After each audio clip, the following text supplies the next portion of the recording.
Hello and welcome to Writing America, Pages and People. If you're here to learn about an American author and some of their works, then you're in the right place. My name is Rachel Rigolino, and I'm an instructor in the English department at the State University of New York at New Paltz. So come on, we'll watch this video and leave some comments below. Scholar, civil rights activist, and teacher Alice Walker is one of the preeminent writers of the late 20th and early 21st century. Perhaps best known for her novel The Color Purple, published in 1982, Walker has become an important public intellectual. When it comes to American literature, in addition to her own writing, Walker has helped shape our high school and college curricula. She, quote, rediscovered Zora Neale Hurston in 1983 when she published In Search of Our Mother's Garden, a collection of essays. She not only developed the idea of a womanist theory grounded in Black feminists, she brought Zora Neale Hurston back to public attention. She wrote about traveling to Eatonville to find Zora Neale Hurston's grave. It was unmarked, and she took it upon herself to erect a gravestone there, which reads Zora Neale Hurston, novelist, folklorist, anthropologist, 1901 to 1960. The video that follows is old. It was recorded in 1992 when Walker was in her 40s, but it provides a wonderful overview of Walker's early life, her philosophy, and approach to writing. Take a look.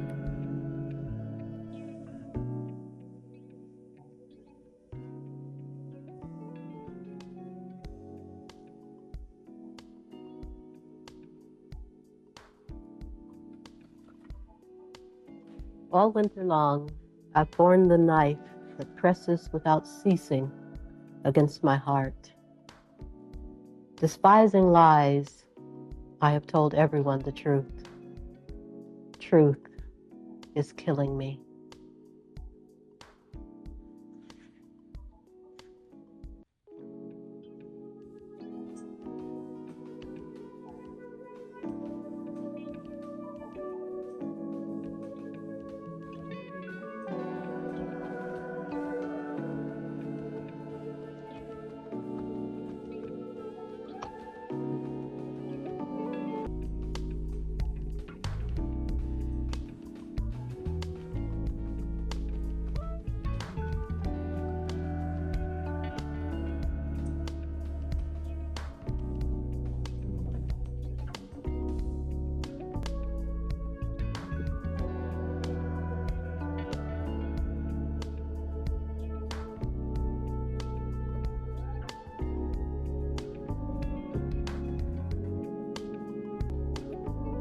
Born in 1944 in Eatonton, Georgia, Pulitzer Prize-winning author Alice Walker grew up a continent apart from her present home 100 miles north of San Francisco.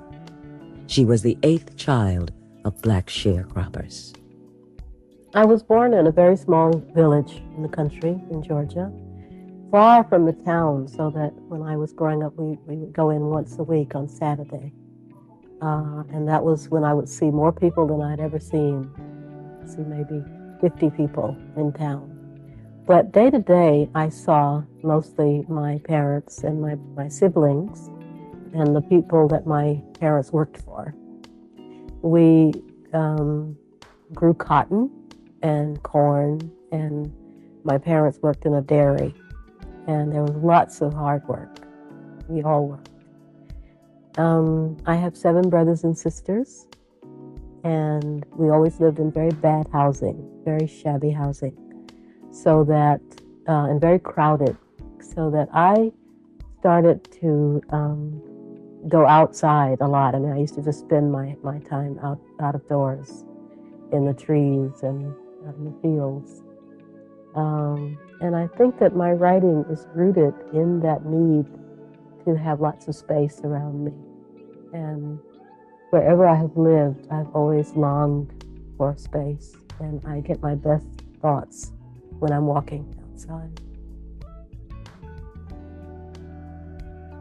When Alice was 8, she had an accident.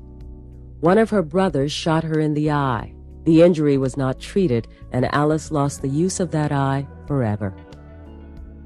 It had a very deep impact on my life because there was a big sort of glob of scar tissue on it, and this made it look very different, from the other eye, and I was always very ashamed of it.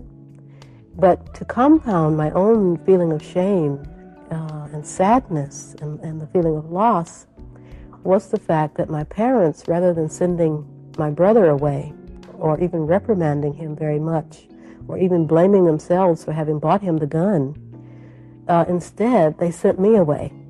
And I went away and I lived with my grandparents for a year.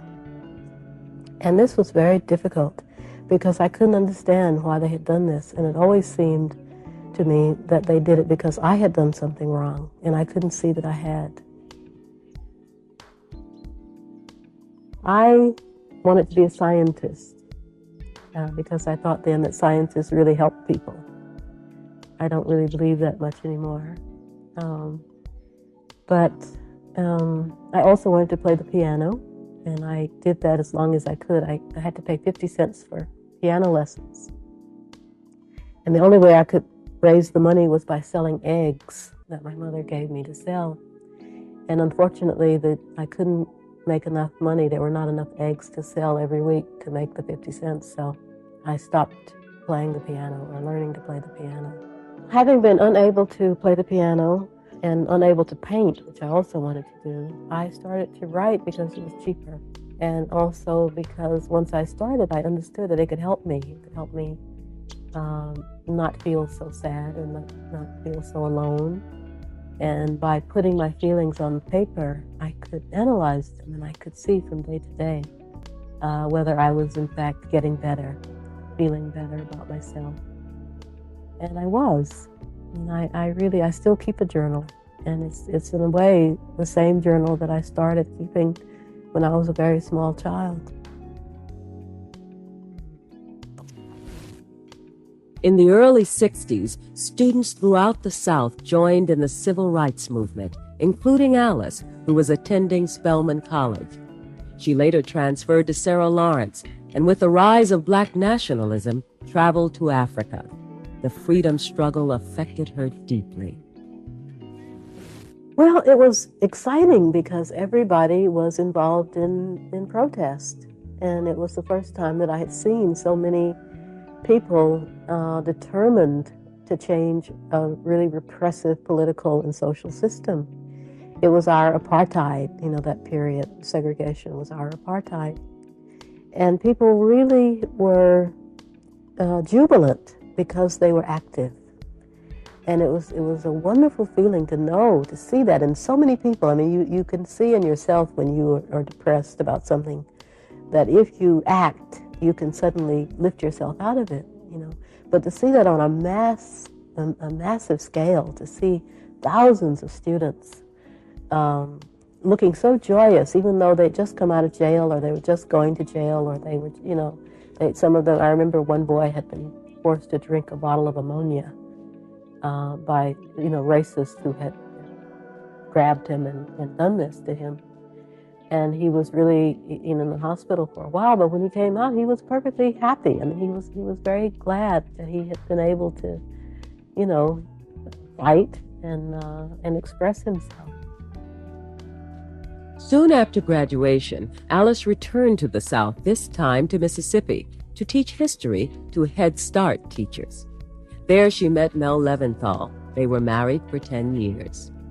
I had met a young Jewish law student while I was there the summer before we went back to live. And he was courageous. He was great. He would go out into the most fearful communities to talk to people who had suffered, from some kind of horrible, injustice, beatings, or had, being thrown off the plantations. And I admired him very much. And I thought that together we could do a lot of things. And we were able to. He worked as a lawyer. He desegregated, his cases desegregated the schools of Mississippi. And the first day when we saw all of the children going to the same schools, we felt really good because it was something that hadn't happened in 100 years. 100 years after abolition, the descendants of slaves finally dismantled the segregated plantation society of the South. Alice Walker's second novel, Meridian, was the first to chronicle the central role women played in the civil rights movement and the sexism within the movement itself. Meridian vividly expresses the theme for which Walker would become famous: women's spiritual rebirth through acts of resistance against the twin evils of racism and sexism. There were people in Mississippi who were so afraid of white people that they would just, they would never look up. I mean, they were always like this, and they were always doffing their caps, and they were always shuffling, and they were always hunched over. And, there were towns in Mississippi where you couldn't walk on the sidewalk if you were a black person. So you were just always skulking about. And then to see all of these people suddenly standing up and looking straight out at you, at white people, and presenting themselves as, whoever they were, and with pride, and risking being killed, was a wonderful thing to see. And I'll never forget it. And it will always mean to me that no matter how much your spirit has been crushed, it can unfurl again and bloom, because I've seen this.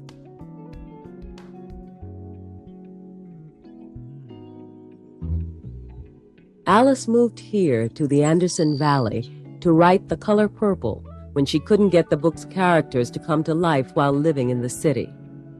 This story of a young woman's triumph over incest, wife-beating, and poverty articulates a perspective Walker later would call womanist. Well, a womanist is a black feminist. It's just that as a poet, I don't like to have to add the word black in order to make you see something. I would prefer to use a word out of my own culture, which has all of the meanings that I'm trying to convey. And in our culture, womanist or womanish, unlike in white culture where it means weak, actually means a kind of audaciousness. It means when you say that someone's acting womanish, you mean that usually it's a little girl who's doing this, that she's asserting herself, that she is being who she is, and she's acting like a woman. I also wanted a word that included more of our culture than feminism does. Feminism always has a sort of European, white sound about it, because white women, even feminists, have not had the same racial struggles that we have had. They have not had, for instance, to look at their children and to see that they're all different colors, and they've not had to then wonder, how to relate to all of these children who have different colors, and yet they're my children. And this is something that black mothers have had to do for about 500 years. In Walker's writings, womanists can flourish only if women have others to support and sustain them, sisters who understand the restrictions and joys of being women in this world. Alice is a staunch advocate of sisterhood in her own personal and political life. Ironically, too, because I have two sisters, and I'm not particularly close to either of them, though I have struggled to be close to them. What I have decided, what I've come to know, is that my sisterhood, even with them, is based on my understanding of the oppression of women. And so where I have disagreements with them, I am also able to see how life has shaped whatever they have become. Some critics complain that Walker's male characters are overly cruel or inept. Well, let me back up a minute. I used to think that black people were better than white people. But now I really can't say that.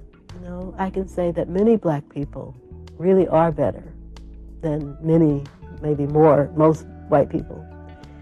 But experience has taught me that I can't, you know, I really can't say that all black people are better than all white people, because they're not. And in the same way, I don't think I could say that all women are better, you know.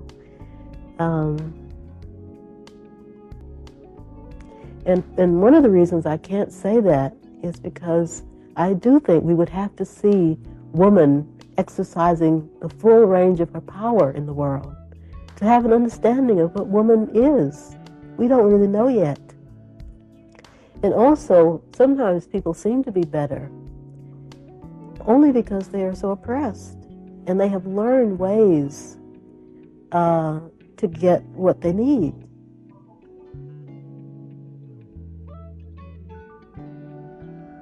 I'm tired, and I'm at times pessimistic, but overall I'm an optimist. And I'm an optimist not because I think that, you know, the world will survive. I'm an optimist because I have been privileged to see some of the moments of personal triumph in the world. And I've seen people transform themselves, you know, through great struggle. And I've seen them become fascinating and beautiful when they might have been only exhausted and pitiable. I would say that being black, being a woman, and being a writer is just the most wonderful challenge. I don't see it as a problem, really. Mainly because I think it's like having 3 eyes rather than one, you know? Or 3 hearts rather than one, or a very big heart that can have all of these things going on. So I feel blessed rather than not to be able to have all of these, you know, these places in myself from which to draw.